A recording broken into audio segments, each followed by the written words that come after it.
নমস্কার বন্ধু সকল।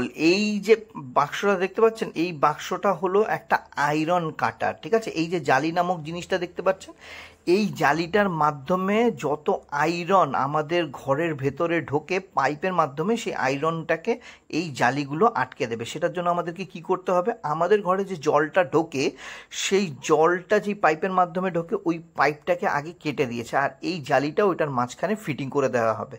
ঠিক আছে, সবার প্রথমে তো আমাদের ওই পাইপটা কাটা হলো, আর এই সাদা রঙের এই সুইচটা এখানে লাগানো হলো। এই সুইচটা লাগানোতে কি হবে, যখনই যখনই জল ঢুকবে বা বেরোবে বা এইটাকে আটকানোর জন্য এই সুইচটা কাজে দেবে।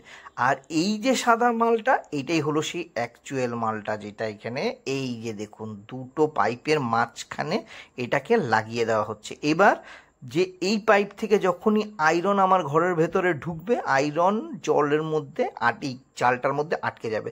তার আগে তো পাইপটাকে পরিষ্কার করা হলো। ওই দেখুন, ওগুলো আলকাতরা জল না, ওগুলো আলকাতরা জল না, ওই জলগুলোই এতদিন আমরা খেতাম, পরতাম, জামা কাপড় ধুতাম, সব কিছু। এই জুনিয়র আয়রন, এইটা আশা করি এখন থেকে এই আয়রন গার্ড আটকে দেবে। বুঝতে পারলেন?